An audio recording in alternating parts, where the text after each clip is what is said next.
오늘 말씀은 하나님 나라의 품꾼을 부르는 이야기입니다. 원문에는 1절에 왜냐하면 천국은 이렇게 시작을 합니다. 한글 성경에는 왜냐하면 위에 빠졌습니다. 이 20장에 포도원 품꾼의 이야기를 하는 이유는 앞에 있는 부분과 연결이 되어져 있습니다. 19장 뒷부분에 어떤 이야기가 있었는데 왜냐하면 이렇게 연결이 됩니다. 19장 뒷부분은 부자 청년과 예수님의 대화가 나옵니다. 이 부자 청년은 영생에 관심이 있어서 예수님에게 와서 내가 어떤 선한 일을 하면 영생을 얻을 수 있습니까? 하고 물었습니다. 이 청년은 율법을 잘 지키는 청년이어서 율법을 잘 지키면은 영생 얻겠다고 믿고 물었습니다. 그래서 예수님이 계명들을 지켜라 말씀하셨습니다. 그러니까 이 부자 청년이 어느 계명을 지키면 됩니까? 하니까 1계명에서 4계명 하나님께 대한 계명은 빼고 5계명부터 마지막까지 지켜라. 살인하지 말고 간음하지 말고 내 이웃에게 거짓말하지 말고 도둑질하지 말라. 이렇게 말씀을 하니까 이 청년이 나는 이것을 어려서부터 지켜왔습니다 라고 했습니다. 그래 오늘 여기 본문은 없지만은 마가복음 10장에 보면 이 청년이 내가 뭐가 더 부족합니까? 이만하면 완벽하지 않습니까? 하고 칭찬을 들으려고 마음을 열고 있는데 너에게 한 가지 부족한 게 있다. 네가 정말 완전한 율법자가 되고 싶으냐? 네가 가진 소유를 다 팔아서 가난한 자들에게 주고 그리고 나를 따르면 하늘에서 너에게 큰 보화가 있으리라 하였습니다. 이 부자가 예수님 말씀 듣고 근심에 사로잡혀서 죄물이 너무 많음으로 예수님을 떠났습니다. 그 일이 있고 나서 제자들이 너무 놀랐습니다. 제자들이 보니까 이 부자는 구원을 받을 만한 충분한 자격이 됩니다. 계명도 잘 지키잖아요. 어려서부터 잘 지켜왔잖아요. 그리고 유대인들은 하나님이 축복하셔서 부자가 됐다고 믿습니다. 부자는 하나님이 축복한 사람이다. 그렇게 믿어왔습니다. 계명 잘 지켰죠. 부자지요. 뭐가 부족합니까? 근데 제자들 보니까 이 부자가 근심을 하며 떠나는 것을 보고 이렇게 말했습니다. 그러면 누가 구원받을 수 있습니까? 아무도 없지 않습니까? 제자들은 헷갈리즘에 빠져버렸습니다. 도대체 누가 구원을 받을 수 있지? 그러니까 예수님이 사람은 할 수 없어도 하나님은 할 수 있느니라. 사람의 노력으로 구원받는 게 아니다. 계명 잘 지켰다고 구원받은 게 아니고 하나님의 능력과 은혜로 구원받는 것이다. 그러면서 예수님이 회심의 한마디를 던졌습니다. 먼저 된 자가 나중되고 나중된 자가 먼저 된다. 마태복음 19장 마지막 절에 말씀하셔서 이 말씀이 왜 그런지 이제 20장에 말씀합니다. 이 부자 청년은 자기가 먼저 된 자라고 생각했습니다. 이 먼저 된 자, 나중된 자 이래 나오는데 쉽게 말하면은 천국에서는 첫째라고 생각하는 사람이 꼴찌가 되고 꼴찌라고 생각하는 사람이 첫째가 되는 사람이 많을 것이다 했습니다. 여기서 누가 첫째입니까? 부자 청년을 두고 한 말이죠. 내가 첫째가 되겠다라고 생각했는데 예수님 말씀 듣고 보니 첫째가 아니고 꼴찌가 되어버렸습니다. 20장은 이 부자 청년이 왜 첫째가 될 수 없는지, 왜 꼴찌가 될 수밖에 없는지를 설명하십니다. 여러분 20장 1절을 보면 천국은 마치 품꾼을 얻어 포도원에 들여보내려고 이른 아침에 나간 집주인과 같으니 라고 했습니다. 대부분 사람들이 천국을 포도원이라 생각하는데 본문을 자세히 읽어보겠습니다. 천국은 마치 품꾼을 얻어 포도원에 들여보내려고 이른 아침에 나간 집주인과 같으니. 천국은 누구와 같다 했죠? 집주인과 같다. 포도원에 안 나옵니다. 천국은 품꾼을 찾아다니는 집주인과 같습니다. 그래서 천국이란 하나님 나라의 주인이신 하나님이 그 나라에 일할 품꾼을 찾는 것과 같다 하는 말씀입니다. 자, 하나님 나라의 품꾼을 찾습니다. 포도원 주인이 이른 아침에 나갔는데 유대인들은 이른 아침이 6시부터 시작해서 오후 6시까지 12시간을 계산합니다. 그러니까 6시에 나가서 품꾼을 만났습니다. 만나서 내가 오늘 자네에게 한 데나리온 줄 테니까 포도원에 들어가서 일을 해라 했습니다. 한 데나리온은 하루 임금입니다. 지금 보통 인테리어 기술자 하루 임금이 25만 원에서 30만 원 되지요. 큰 돈이죠. 이거 줄 테니까 가서 일을 하라 했습니다. 그리고 이제 제3시에 나갔는데 이 유대인들은 제3시에 6시간 못해야 현재 시간 됩니다. 그 제3시에서 6시간 못하면 9시죠. 아침 9시에 장터에 나가니까 품꾼들이 있어요. 너희들도 내가 한 데나리온 주겠다 하고 포도원에 들여보냈습니다. 이른 아침에 들어간 사람은 6시에 들어갔으니까 12시간 일했고 9시에 들어간 사람은 9시간 일했습니다. 그리고 또 장터에 가니까 제6시, 제9시 이것은 낮 12시와 오후 3시에 장터에 가니까 품꾼들이 있습니다. 너희들도 들어와서 똑같이 한 데나리온 주겠다 계약을 하고 포도원에 들여보냈습니다. 이제 오후 3시에 불렀으니까 일할 시간은 3시간 남았죠. 그러면 이 주인이 이제 들어가야 되는데 제11시가 오후 5시입니다. 오후 5시에 품꾼을 찾고 있습니다. 참 이해할 수가 없죠. 오후 5시 왜 일꾼을 찾습니까? 나가보니까 아직도 일자리를 찾아서 서성거리는 사람들이 있습니다. 주인이 말합니다. 너희들은 왜 종일토록 여기 서성거리고 있느냐? 놀고 있느냐? 그들이 우리가 노는 게 아닙니다. 우리가 일자리를 찾으려고 우리도 아침부터 나왔는데 우리를 품꾼으로 서는 사람이 없습니다. 이 사람들도 종일 일자리를 찾았는데 품꾼으로 서는 주인을 만나지 못했습니다. 부산에도 있겠지만 서울역 앞에 가면 아침 일찍 보면 인력시장에 일할 사람들이 줄을 쫙 서요. 동네마다 있습니다. 인력. 그러면 봉고 트럭에 와가지고 탁 태우고 갑니다. 그 인력시장에 있어요. 그 사람 숫자대로 끄죠. 뒤에 있는 사람은 못 가죠. 선착순으로. 이 사람들도 늘 잘린 거야. 그러다 보니까 오후 5시까지 된 겁니다. 그러면 그래 하고 돌려보내야 되는데 주인이 너희도 포도원에 들어가서 일해 하고 돌려보냈습니다. 오후 5시에 들어가니까 딱 1시간 일하고 말았죠. 이제 6시가 돼서 일을 마치고 주인의 청주를 불러가지고 포도원에 들어가 있는 품꾼들을 다 불러서 나중에 온 사람부터 시작해요. 먼저 온 사람까지 품삯을 주라 했습니다. 자, 주인이 포도원에서 일할 품꾼을 부를 때 아침에 온 사람부터 일을 먼저 시키고 품삯을 줄 때는 제일 끝에 온 사람 먼저 계산해서 주라 했습니다. 청지기가 품꾼에게 삭스를 주는데 오후 5시에 와서 1시간 일한 사람에게 한 데나리온을 주었습니다. 그러니까 이 사람보다 일찍 온 사람들은 더 줄 줄 알았어요. 이 1시간 일하고 한 데나리온 받으니까 아침에 12시간 한 사람은 12데나리온 줄 거고 9시간 해서 9데나리온 줄 거고 이렇게 계산 안 하겠습니까? 그죠? 이런 걸 보고 자본주의라고 그러죠.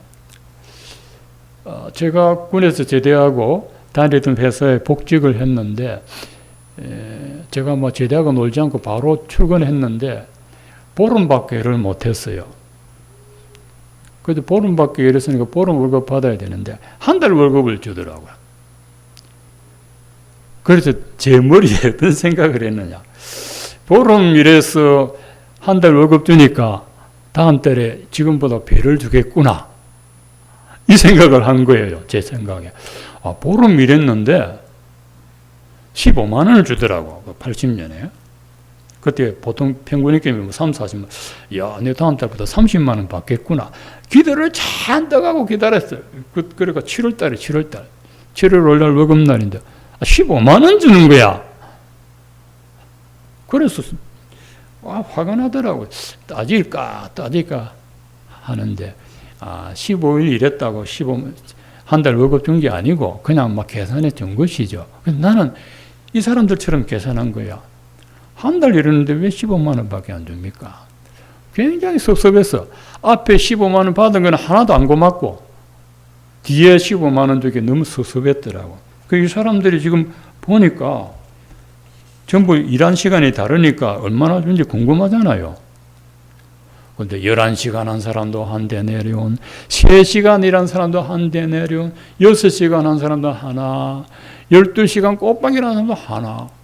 그러니까 이 중에 누가 제일 화가 나겠어요? 오후 5시 온 사람 빼고 전부 화가 났는데 아침 일찍 온 사람 화가 더 났어요. 막 뿌리만큼 났어요. 그래서 이 사람들이 데모합니다. 맨 나중에 온 이 사람 1시간만 일하는데 한 데네론 주었으면은 이른 아침부터 와서 하루 종일 뼈 빠지게 일한 우리는 더 주어야 안 됩니까? 왜 똑같이 줍니까? 합니다. 그때 포도원 주인이 정색을 하고서 불평하는 사람 중에 한 사람을 불렀는데 이 한 사람이 누군지 모르는데 제가 가만히 생각해 보니까 아침 일찍 온 사람 아니겠어요? 어이 자네, 내가 너에게 뭘 그렇게 잘못했니? 자네 나하고 계약할 때 한 데나리온 둔다고 이 노동계약서에 사인한 거 이 봐봐. 내가 자네에게 준 것 가지고 그거나 가지고 가. 맨 나중에 온 사람에게 너하고 똑같이 주는 것은 내 마음이야. 내가 가지고 내 뜻대로 하는데 네가 왜 말이 많아? 내가 선하다고 네가 나를 악하다고 할 수 있느냐? 이 주인의 말이 맞죠.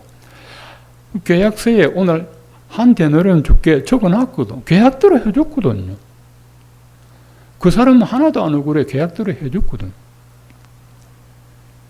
자, 오늘 말씀 초점은요.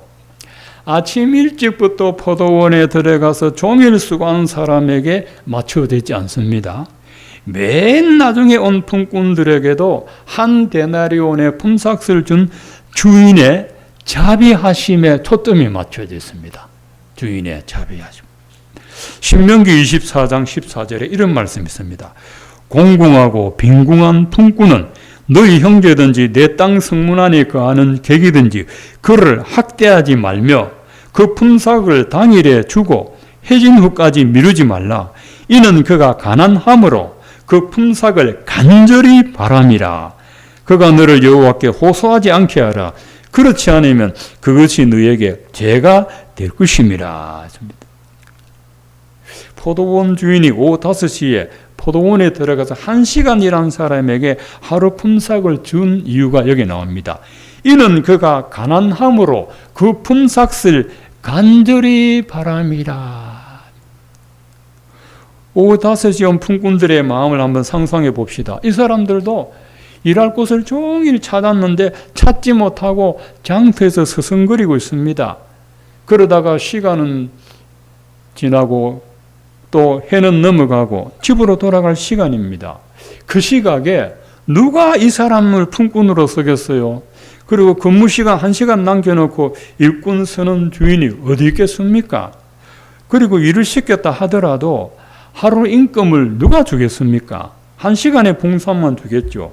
그런데 이 포도원 주인은 1시간 남겨놓은 상황에서도 일꾼을 부르러 나왔다는 것이고 포도원에 들어보내 일할 기회를 주었다는 겁니다. 그리고 1시간 품삯을 계산하지 않고 하루 품삯을 계산해 주었습니다. 오늘 이 말씀을 자본주의나 공산주의로 해석하면 절대 답이 안 나옵니다. 오후 5시에 와서 1시간 일한 품꾼들이 한 데나리온을 받아서 집으로 돌아가면서 무슨 말들을 했겠습니까? 야, 이렇게 자비로운 주인이라면 우리가 내일 아침 일찍 가서 종일토록 일해주자. 그런 마음이 아니겠습니까? 이렇게 좋은 주인이 세상에 어디 있느냐? 우리 내일 일찍 가서 열심히 일하자. 그래서 먼저 와서 종일 뼈 빠지게 수고한 사람들은 꼴찌가 되고 맨 나중에 와서 1시간 일한 사람들은 첫째가 된 겁니다. 이 포도원 주인의 모습은 우리에게 한없이 자비로운 하나님을 보여주고 있습니다. 만약 포도원 주인이 오후 5시가 되었기 때문에 이제부터는 분꾼을 서지 않겠다고 포도원 문을 닫아버렸더라면 그때까지 일자리 찾으며 길거리에 서성거렸던 이 사람들은 전부 쓸쓸히 집으로 돌아갔을 겁니다.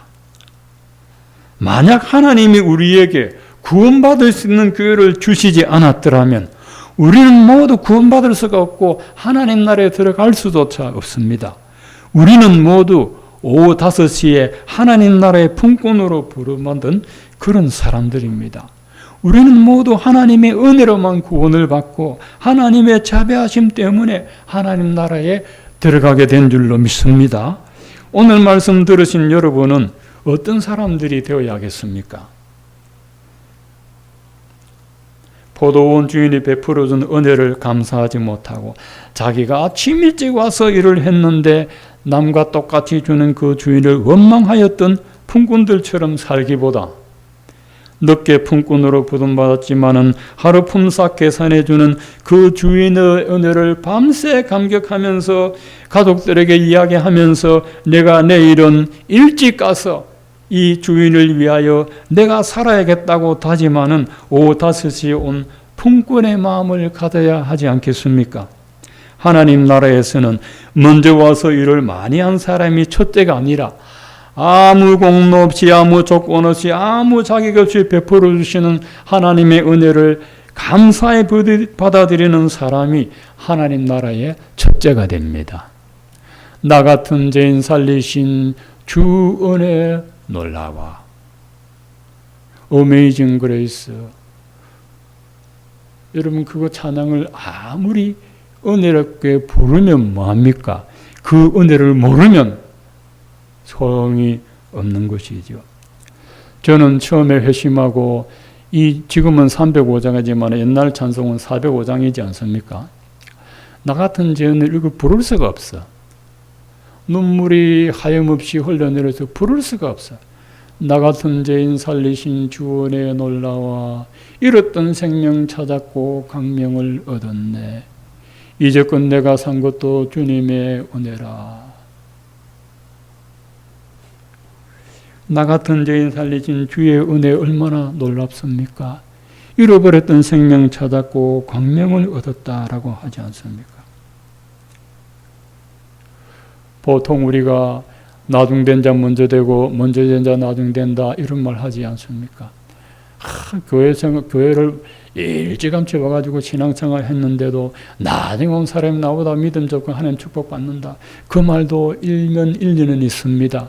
그러나 더 정확하게 포도원 주인과 같이 한없이 자비로우신 이 하나님의 은혜를 알고 그 은혜에 감사해서 내 남은 날 주님 나라 위해서 살겠습니다는 그 사람이 첫째가 되는 거예요. 그 사람. 그런 사람은 교회 가는 시간이 아깝지가 않습니다. 주님을 위해서 헌신하는 것이 아깝지가 않습니다. 주님을 위하여 일하는데도 기분이 즐겁습니다. 그런 마음이 첫째가 되는 마음입니다. 누가복음 15장 19절에 지금부터는 아버지의 아들이라 일컬음을 감당하지 못하겠나이다. 나를 품꾼의 하나로 보소서. 이 둘째 아들, 돌아온 탕자. 돌아온 탕자가 원래는 아버지의 아들입니다. 내가 하늘과 아버지께 죄를 지었사오니 나는 아버지의 아들 자격 없습니다. 나를 품꾼으로 아버지 집에 일하는 품꾼처럼만 여겨주셔도 나는 감사합니다. 근데 우리가 하나님 나라의 품꾼입니까? 아니지요. 양자가 됐습니다. 친자는 예수님이고 우리는 양자가 됐습니다. 양자. 하나님의 자녀가 아니었는데 하나님의 은혜로 양자가 됐습니다. 이 양자는 로마 시대에 노예를 자기 아들로 삼으면 양자라고 했습니다. 그래서 사도 바울이 로마서에 기록할 때 로마서 8장에서 양자라고 부른 그 뜻입니다. 평생 노예잖아요. 벤허 영화 보셨죠? 그 주다 벤허가 노예를 유대인으로서 노예가 되었잖아요. 그래서 그 장군이 전쟁에서 죽을 위기를 넘겼는데 벤허가 장군의 생명을 살려주고 장군이 자기를 하려 했는데 전쟁에서 진짜 나도 정신 차려 보니까 자기 부대가 이겼어. 그래서 로마에 귀화해서 그 황제에게 상을 받지 않습니까? 그때 이 장군이 베누에게 이제 노예 계약서 찢어버리고 자유를 줍니다. 그리고 너는 오늘부터 내 양자다, 내 아들이다. 내 재산 네가 상속받는다 하지 않습니까? 그게 양자예요. 우리는 제 노예가 됐는데 품꾼이라도 감사한데 양자라는 거, 품꾼은 포도문에 들여보내지 않으면 일 못해요. 근데 양자는 아들이니까 자기 거잖아요. 아버지 거 내 거잖아요. 그게 양자의 권세입니다. 하나님이 우리에게 이 은혜를 주신 줄로 믿습니다. 우리는 아무 자격도 없습니다. 저는 목사 될 자격이 없습니다. 아무리 생각해도 목사 될 자격이 없고 예수 믿을 자격이 없고 구원받을 자격이 없어요. 내가 잘하는 것은 죄 짓는 것밖에 없어요. 그런데 하나님은 은혜 베푸시고 변화시켜 주시고 복음을 알게 하셔서 하나님의 일꾼으로 불러주신 이 은혜 정말 감사합니다.